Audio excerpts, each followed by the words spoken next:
내 매장에 찾아오는 고객들을 단골로 바꿔주는 이 작업, 이걸 하지 않는다면 그 매장은 결국 시장에서 도태됩니다. 그렇기 때문에 본질은 메뉴 전략이에요. 이 메뉴의 구성을 어떻게 결정하느냐에 따라서 재방문율 차이가 크게 일어나거든요.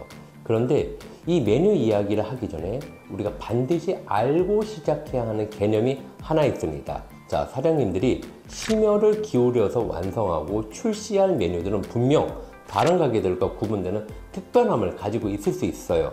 하지만 현실에서는 어떻게 돼요? 그 가치가 무시되기 일쑤예요. 왜냐면 내가 제공한 것과 동일한 아니면 그 이상의 가치를 다른 가게에서도 충분히 얻을 수 있기 때문이죠. 이 가치라는 것은 어떻게 정해져요? 시장의 상황에 따라서 정해지게 되어 있어요.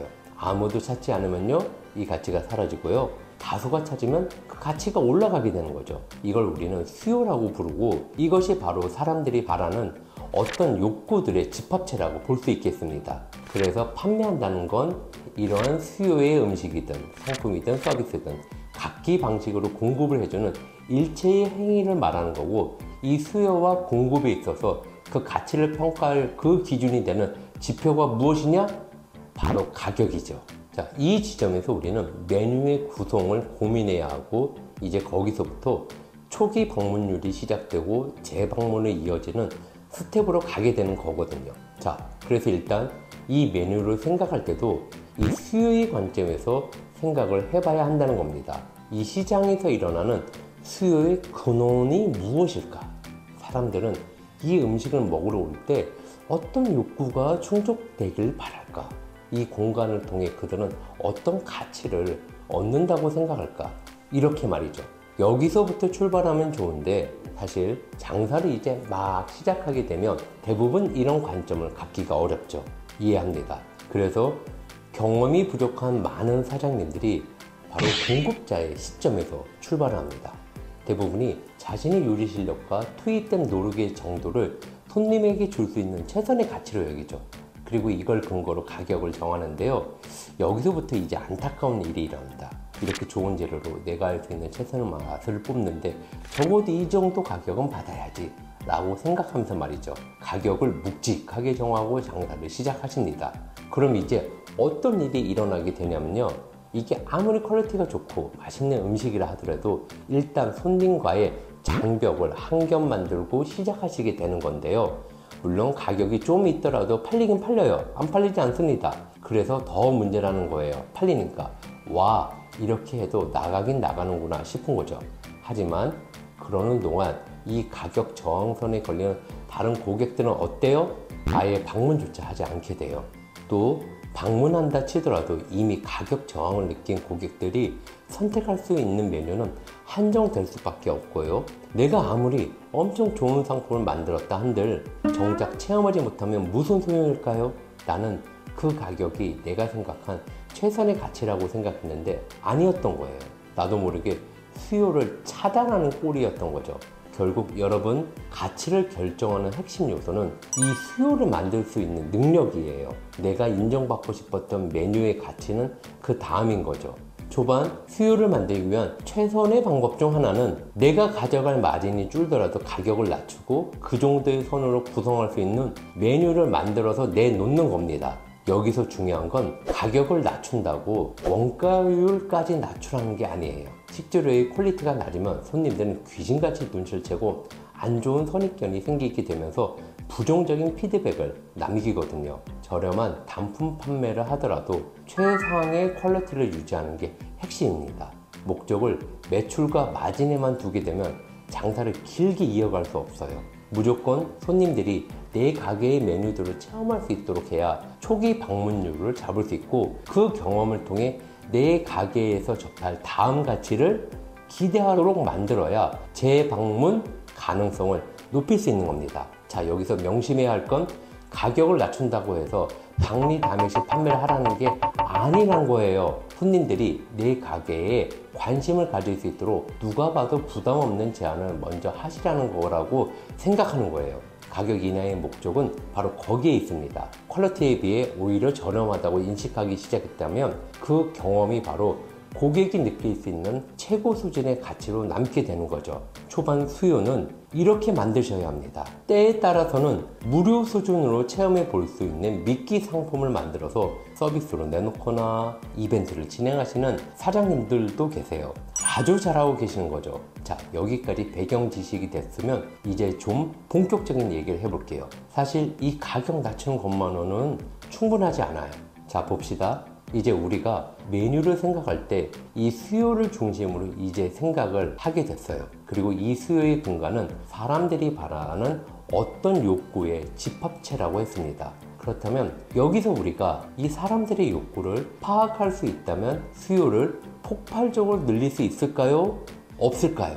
있다는 겁니다. 이 수요를 늘려야 다음 스텝인 재방문 유도를 어떻게 하면 일으킬 수 있을지로 넘어갈 수 있는 거죠. 그렇다면 이 욕구는 어디서 알 수 있을까요? 제가 곰곰 생각해보니 여기가 진짜 원초적인 욕구들이 모이는 곳이겠다라고요. 여러분들도 다 공감하실 겁니다. 바로 익명의 공간이에요. 인터넷 커뮤니티의 모든 형태를 말하는 겁니다. 현지에서 하기 힘든 말들 이곳에서는 얼마든지 할 수 있잖아요. 앞에서는 차마 말 못했더라도 아쉬웠던 여러 가지들 얼마든지 남길 수 있죠. 여기서 악플 이야기는 논외입니다. 이거는 음식점도 똑같아요. 우리 식당에서 밥을 먹다 보면 여기에 어떤 재료가 들어가면 더 좋을 것 같다거나 문득 그 메뉴의 히스토리들이 궁금해져도 웬만해서 사장님께 물어보는 일이 잘 없죠. 하지만 온라인은 달라요. 어떤 말이건 가감없이 다 알 수 있죠. 여기에 키가 있습니다. 어떤 메뉴에 대한 진짜 관심, 이걸 경험하고 나서 느꼈던 나의 진짜 욕구들, 입이 근질근질해서 말해주고 싶었던 아이디어들 등등 이런 모든 것들이 한 줄 댓글이나 리뷰에 있을까요? 없을까요?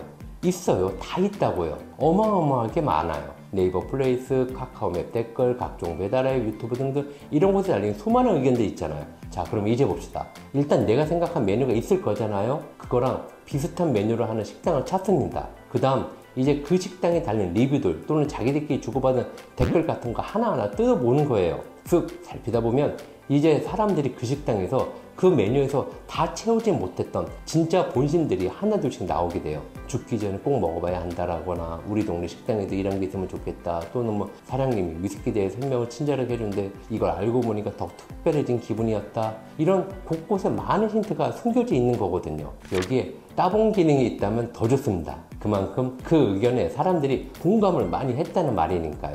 그럼 그것들을 긁어 모으다가 내가 만들 메뉴에 접목시키는 겁니다. 내가 어떤 요소를 추가하느냐에 따라 정말 다양한 메뉴로 재탄생할 수 있어요. 물론 어느 정도의 투자가 필요하겠지만 이렇게 해야 이제까지 접하지 못했던 특별한 맛이 될 수도 있는 거고, 또는 그 메뉴만이 가지고 있는 재밌는 스토리로 발전시킬 수도 있는 거죠. 자, 이렇게 기존에는 없었던 새로운 아이디어가 더해지게 되면 말이죠, 시간이 지날수록 이 메뉴의 가치는 점점 상승하게 됩니다. 왜냐하면 그 출처가 뭐예요?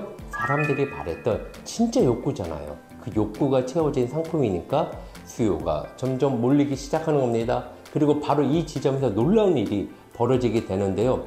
메뉴의 단가를 높여도 가격의 저항이 일어나지 않게 됩니다. 이미 그 메뉴의 실제 가치가 기존보다 몇 배 이상 높아졌기 때문에 소비자에게는 그 가격이 충분히 합리적이거나 오히려 싸게 느껴지기 때문이죠. 사실 고객이 비싸다라고 말하는 표현을 잘 보면요, 대부분의 경우는 내가 그 상품을 사지 못한 만큼 충분한 돈이 없다라고 하는 게 아니거든요. 그 돈을 지불할 정도로 충분한 가치를 느끼지 못했단 말이죠. 그러니까 말이죠, 결국에는 가격을 낮추고 하는 이런 단계를 넘어서서 고객이 내 매장과 메뉴를 인식할 때의 그 가치를 높이는 방향으로 설계를 해야 수요를 더 폭발적으로 늘려갈 수 있다는 거예요. 왜냐하면 이런 경험을 한번 하게 되면 반드시 재방문하게 되어 있거든요. 근데 그것도 혼자 오는 게 아니라 데려오는 친구들을 바꿔가면서 방문하잖아요.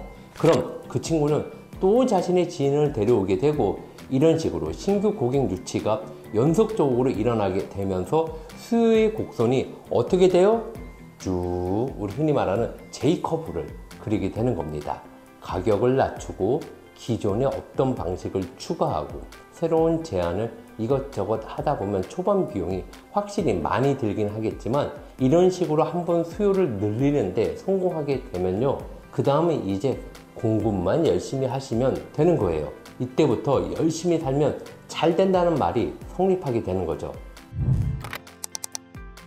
이제 여기까지가 기나긴 여정의 우리 중간 단계까지 온 겁니다. 사실 이 정도까지만 했다 하더라도 웬만한 베테랑 자영업자 레벨에 올라서실 수 있을 거예요. 하지만 우리의 목표는 그 다음이죠.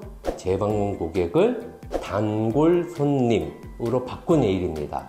이 이야기에 관해서도 다음 영상에서 상세히 풀어볼 준비를 할 테니까요. 오늘 이 영상이 도움이 되셨다면 좋아요, 구독 부탁드리고 다음 영상에서 풀어낸 중요한 비법까지 꼭 받아가시기 바랍니다. 감사합니다.